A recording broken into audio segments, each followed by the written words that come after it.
Hello, achievers out there. It's us again, Charles and Tulani. Today we are discussing a very, very important topic. Many people are out of jobs and the unemployment rate is shooting each and every day, wherever you go in Africa. So we are talking about entrepreneurship. What is it, entrepreneurship, and how to generate ideas that are viable, ideas that will see you become a successful businessman, not these 1 minute business people that we have been hearing about. Because I was reading at the stats that many black-owned businesses, they don't last beyond 5 years. Reasons, there are so many reasons that contribute to that. So today we're going to be discussing about how to generate the best entrepreneurial ideas that can see you go further. An entrepreneur by definition is anyone who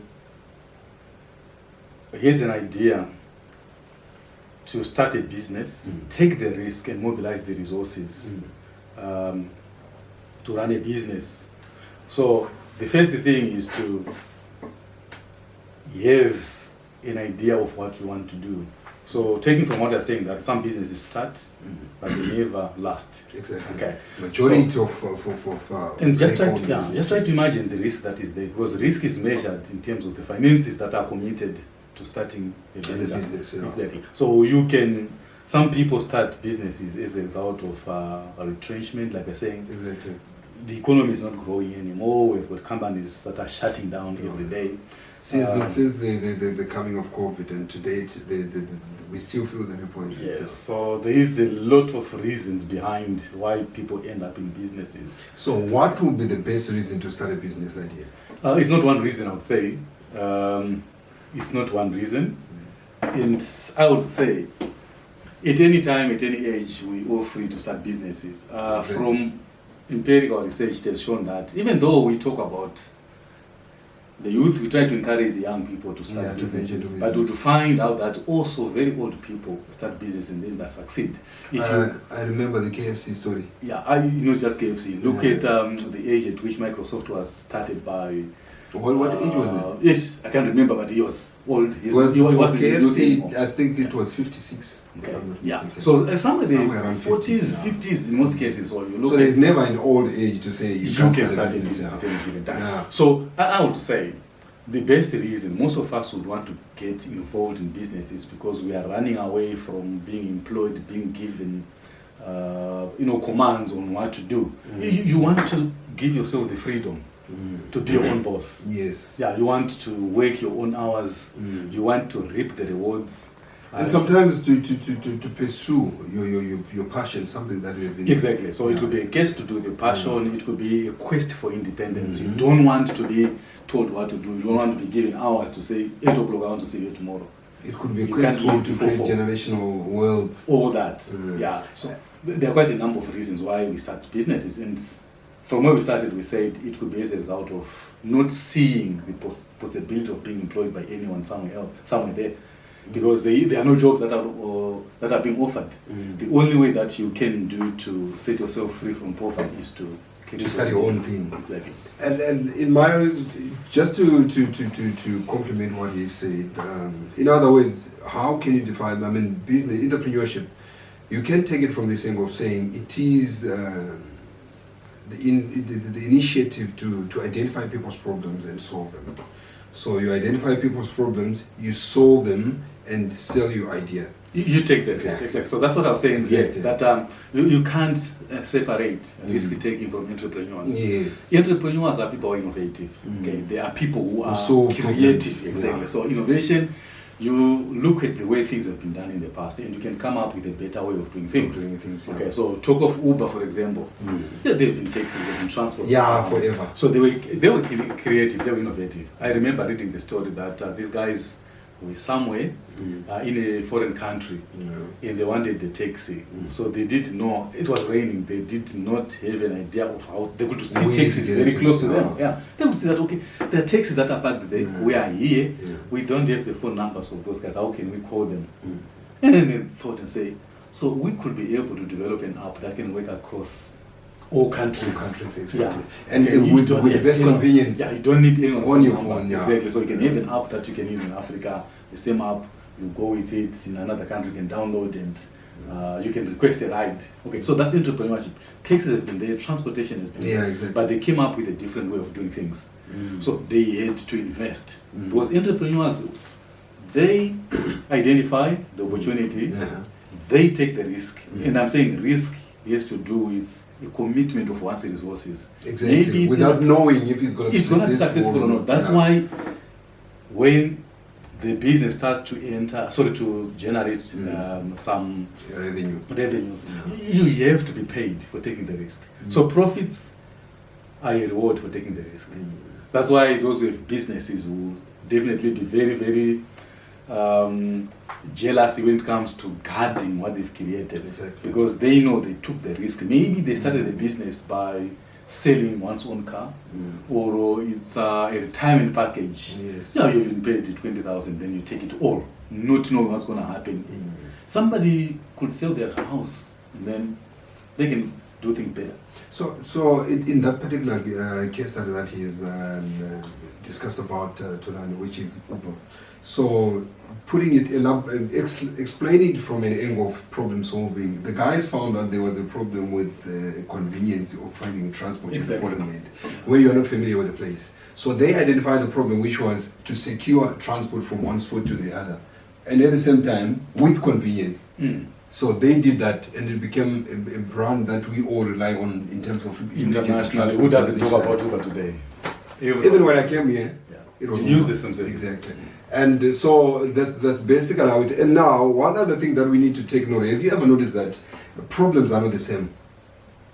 So, in other words, I'm talking about the diversity of entrepreneurial ideas. Your problem is not my problem.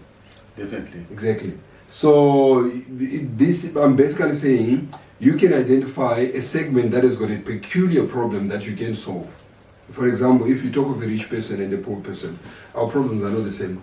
It doesn't matter even in terms of being rich or poor, I would say. Lifestyle. In general. It all boils down to what we define or what we call needs. Okay. Exactly. Yeah. So needs, by definition, a need is a felt deprivation within an individual. It's a sense of inadequacy. Yes. So when you're not comfortable with your current state, it could be accommodation. You are staying in a two-room house and you think this is too small for me.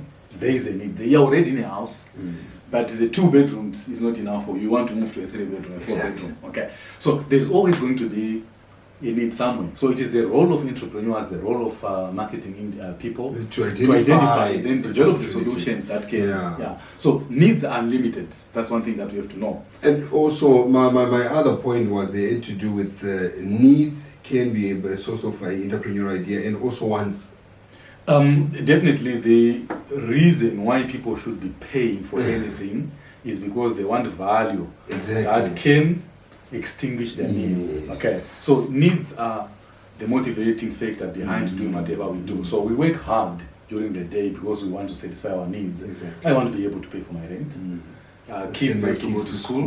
We have to eat. Buy food. Okay, so there is an array. It's actually said that needs are unlimited. Okay, there is a long list of needs. It is unlimited. What is limited is the resources that are required for you to pursue. So this is the problem that we have, that with a limited amount of resources, you've got a wide range or an unlimited list of needs. So this is what gives rise to what they call the economic problem. So how can I spread the few resources that I have? So if I'm getting paid with the 20,000, what can I do with the 20,000 in order to survive? 20,000 is not enough to meet all my needs. I need a car, I need a house, I need food, I want to go for a holiday. I need to go clubbing, families, those kind of things. Okay, my health is an issue and all those kind of things. Okay, but I have to look at what I'm currently earning. And what's available, disposable. And then I spread it thinly. So this is where value becomes an issue, because whenever I want to satisfy my needs, I will say, okay, so what is on offer? At what price are these services and products being offered for?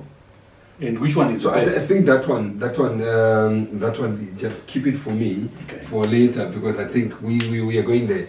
So just to close off our introductory commentary, the best way to identify entrepreneurial needs entrepreneurial ideas is to identify needs or beat a problem within a given society. It doesn't matter who, but every individual has got a need that they need to satisfy. So identify a need that you see viable, address that need with a solution, and sell the idea.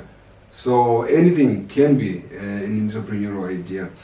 Going to the next one that we just what we were about to explain, we come to the designing of the entrepreneurial idea. I think that's exactly what you were about to talk about. Okay. How do you design? We have identified a need. Mm-hmm. Now we are at the stage of designing the idea or the need, the solution into a marketable, a commercial product or service. Here. What are the mechanism of coming up with that idea? It is said that a problem that is well defined is half solved. Okay, so you can't solve a problem that you don't understand. Mm-hmm. The first thing is to define, to analyze what is it that people want. Mm-hmm. How can I best address this particular need? Mm-hmm. So I'll say, for example, when I'm looking for coming up with a car, I would say, what do people want in a vehicle? Exactly. Okay, it's not just a car, but there are certain things that have to be packaged in a product that you can call a vehicle. Some people want speed. Yeah. But others don't want that. Others want comfort.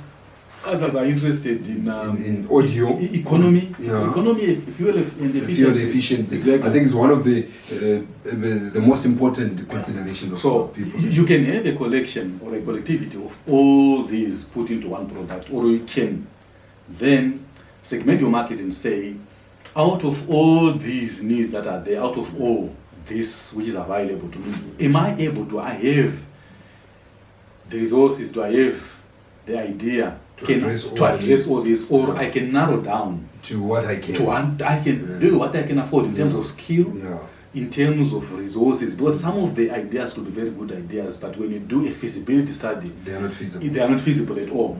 It will be, you could be having a good idea, but when it comes to converting it into an actual service, packaging it, it will be a very big problem for you to do that. And so the process now, just trying to answer the question, the process of trying to package has to do with the resources, your competencies, your finances, and what people are willing to pay for.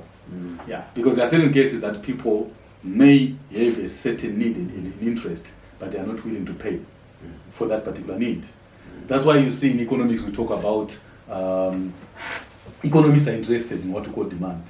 Demand is an interest in a product which is backed by the financial means. Okay, so if I measure demand and say there's demand of over 100,000 phones per month in South Africa, I'm saying there are people in South Africa who can buy. They've got interest in phones, and they can buy over 100,000. Yes. It's not everyone just want a phone. I don't want a Lamborghini, but am I able to buy one? Does Lamborghini even have to talk about me? Do they have to be worried about me? And remember, that's where we come to the classification of problems, because a Lamborghini is addressing luxurious kind of problems, needs. Okay. These are ones. Let's put them once. Yeah, we say we call them they are psychological needs. Okay, or psychological needs. Exactly. All right. Exactly. Okay. So it's not just an ordinary car. It is a car. I can drive my small this and I want to mention brands here. I don't want to demean any brand. I can drive my small vehicle. Okay. Somebody will be only satisfied with the supercars. Moving from one point to the other guys they want the supercars. Yeah. Okay. So psychologically, some individuals have to buy products that they've got to do with their ego. Okay, it's not just they've moved exactly according to Maslow's hierarchy. It's no longer just transport, but it has to do with the psychological part of your needs. If it's a house, it's no longer just a house. It is a house with an attitude. The status. Yeah, the status. That's what it is. It has to meet certain expectations, and not just a roof over your head. It goes beyond that. And then also looking at it from the perspective of from the angle of the clients,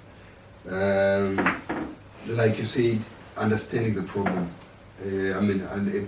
problem well defined is half solved. Exactly. Exactly. So that means we are talking of doing your research. If you have got an idea, Understand you need your to customer research on your customers. Understand. Identify your target market. Who is it exactly this problem are you addressing? And then research on their buying behavior trends. And what are competitors doing? Exactly. Yeah, because people who are fighting for the same market. Yes. Yeah. If you ignore competitors, you do it at your own peril. You must understand. You're committing suicide. Yeah, exactly. What are the current players Commercial doing? suicide, yeah. Exactly. So what are the current players doing? So you have to learn from what other organizations And are how can I doing. do And then better? how can I do better, or can I offer something that is new, totally new? So it can result in what we call disruptive kind of behaviors, where you introduce things that have never been there. Okay, you can come up with radicalism in terms of innovation, where you are totally changing the way that things have been done in the past. Okay, and the changing has got different dimensions. You could be changing the price, you could be changing the product design, you could be changing the distribution, you could be changing the I would say usually when you're focusing on the product itself, I'll be much concerned about anything to do with the use of the product, its attributes, the benefits, exactly, the benefits associated with it. What can I offer more? Okay, which the current or what can I reduce? If you have to reduce that so that it can if it fits what behave, the situation. because as long as the reduction of whatever you take off from the product does not compromise the quality, and it's still okay. The addressing of the need, then it's still gonna be okay. But by the moment customers see that there's something that has been removed, then that's not a good improvement. Yes. And then recently we had a discussion with one entrepreneur, and he was talking about personal and financial discipline. And I think it's an indispensable quality to any person who intends to be an entrepreneur, because most of the people, they suffer premature death in business because they lack financial discipline. What will be the best way to address that area of financial and personal discipline in terms of business success? Successful entrepreneurs, they exhibit quite a number of skills. Okay, so there's I would say 3 list of skills which every entrepreneur must have. Okay, yeah. So the first is what is referred to as your conceptual skills, where an entrepreneur must be somebody with a vision. Yeah, somebody who can read the environment and see things beyond. Exactly. So look at what is happening and imagine. Okay, create things. Okay, from zero. Okay, and in the process, you will find again from that set of skills, you need entrepreneurs. They must have skills to do with managing people. Yes. Okay, because it is through people. Yeah, that you achieve. Exactly. So you need a very good team. You need people who are supportive, people who understand the vision, people who understand the reason why this organization has been set up. Yeah. And then you've got your technical skills. That's where you find, we'll talk about skills to do with your marketing skills, your financial skills. So an entrepreneur, they should be able to read the meaning from your financial statements. If you are looking at your daily takings, the way that cash is recorded in and out of the business. If you don't understand such basics of how much is coming to the business, how much is paid, when are you supposed to be doing your payments, when are you supposed to be paid yourself, in the strategies that you have to be implemented. So for example, I would say, when it comes to financial discipline and all that, if you owe me money, and then the other guy owes me money, the guy who, you owe me, and your due date of payment is supposed to be the same date. So if I'm going to be giving more pressure on you and I give less pressure on that guy is likely to relax and not pay me, but you're going to be paying more. So entrepreneurs must have the discipline to say the right thing, whenever they are owed and whenever whatever is due is supposed to be collected, they must demand what is theirs. And also they should pay what is due to others. Exactly. But in financial management, the thing is, delay as much as you can when it comes to your payments, and then speed up. Yeah, as much. Delay. Yeah, so when it comes to your payments, exactly. As long as it doesn't damage your reputation. Okay. And then speed up. I think that's the key. As long as it doesn't damage your reputation or your stakeholder relationship. Exactly, especially your credit worthiness. Yes. So delay as much as you can to make your payments and speed up the collection. Exactly. So those two things. So it's all discipline. And if you don't understand that, you have a problem. Also, the other factor has to do with the keeping of cash. Some entrepreneurs are so much interested, okay, in having bags of cash. Yeah, they bags of cash. And they'll be shooting videos showing off cash. But is that financial? Is that financial discipline? That money should be invested somewhere where it can earn you an extra rand. Okay, so you need to know what happens when I collect cash. Where it's supposed to go, there should be policies of cash handling. How much money do you put in the safe? You don't put 200,000 in the safe. You don't need that kind of a float. So it's all to do with discipline. Even moving with a lot of money and stuff. All that. So there should be policies. And then one of the biggest problems in terms of financial discipline that I've noticed, especially amongst people that I've been close to, I mean, people that I've known who are in business, is not knowing the boundary between developing your life and business, whereby people splash a lot of money on personal things that has to nothing to do with the business, but sabotage the business development. Okay, because of our time, I'll say this. When you're setting up a business, the first thing, maybe it's a chapter or a story for another day. Starting a business, you need to decide the form of enterprise that you need. So the basic form of enterprise is sole proprietorship, where the individual does not have a separation in terms of them and the business. The business, okay, so exactly. So the car that I drive is the car that I use for my business. It's not registered in the business. When I make my collections from my tuck shop, I put my cash in my pocket. When we want to cook at home, I go in the tuck shop, I take a bottle of cooking oil. They say there's no separation. So if you have the right form of a business enterprise, to say you have a registered company, a company must be run separately from the individual. Meaning you must be paid the salary. Exactly. You must be paid the salary. You don't take cash from the business. And it's a common thing among us.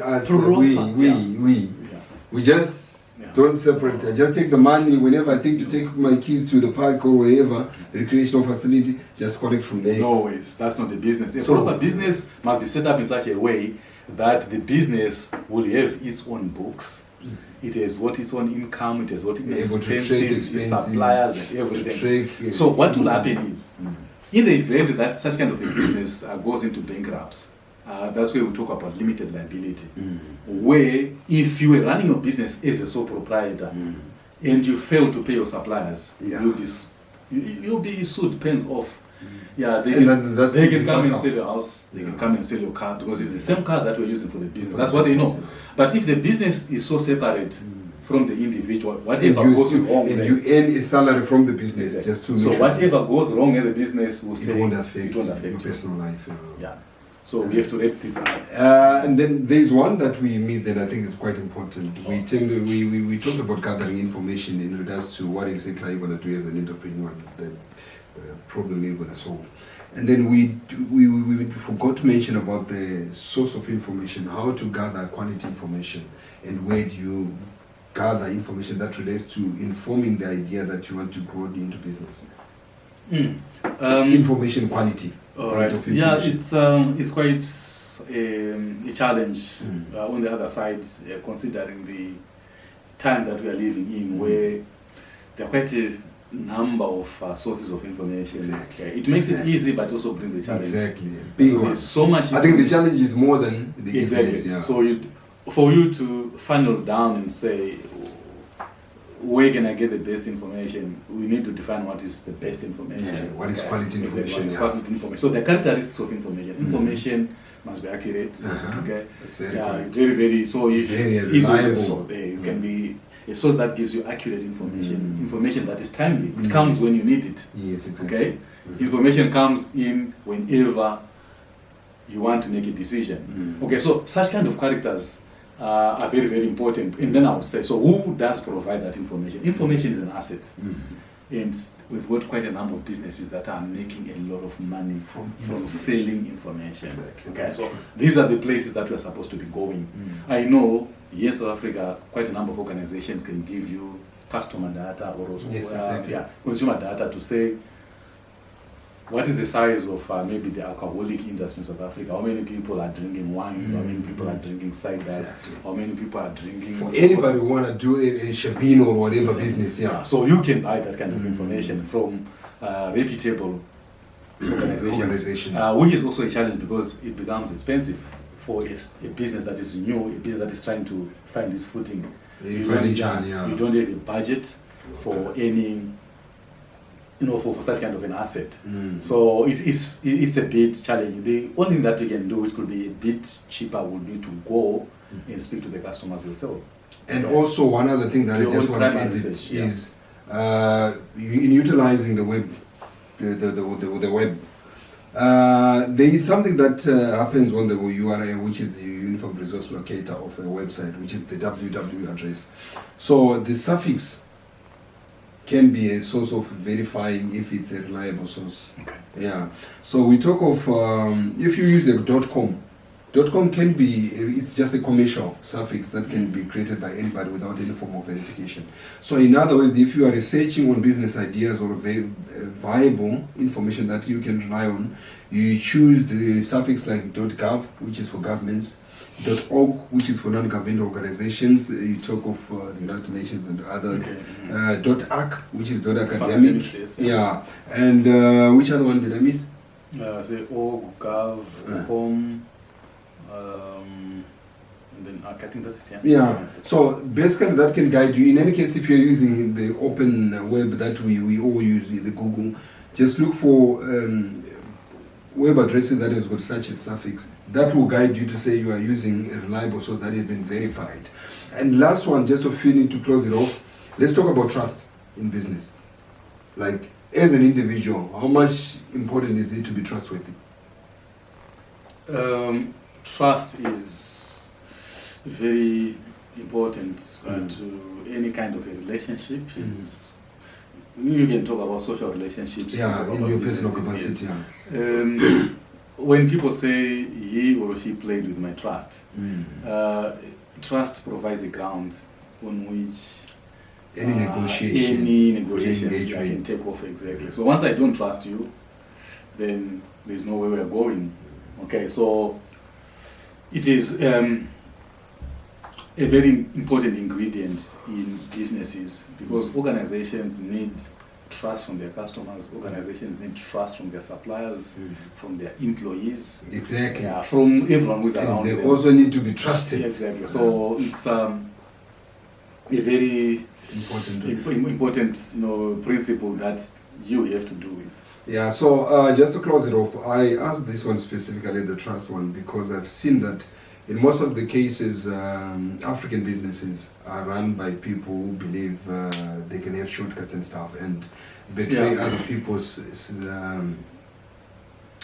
investment of trust in them. So, and this has been the biggest problem because, for example, I personally, whenever I do business, I do on the basis that can I trust that this person will be able to deliver, and can I trust that this product will be able to satisfy my needs. So the moment you tamper with that, count me out as a client. I won't be coming back. So even you guys out there, I think it's a common quality that whenever you go into a shop, you buy into a store because you believe you get right quality, you get the right service. Even when you've got a problem, which is the after sale problem that you have, they are able, you can trust that they will help you. Yeah. So I think trust plays a very important role in terms of, it's an asset actually, that you should always treat with the extra care. So from us, I think for today we are done. Let's hope we create more opportunities out there, entrepreneurial opportunities out there, and we're gonna talk even to those who have made it in entrepreneurship. Yes. Yeah, we are going to bring them to this platform to talk more from experience. Exactly. Yeah, and then you get inspired. Yeah, you can be asking them questions. So guys, don't forget to subscribe. Don't forget to like, share leave your comments. Yes. Yeah, share. Help us build this platform, and that can only happen through your participation. Be collaborative. We accept all The contributions, positive engagement. criticisms and all that. We want to grow. Thank you so much. Constructive criticism, you are very much welcome. And for those aspiring entrepreneurs who believe they've got something to engage or something to ask about, please feel free to comment or just send us a message on any of the platforms that we use, which is Facebook, Twitter and YouTube. Yeah. So from all of us, the achievers, keep on achieving. Thank you.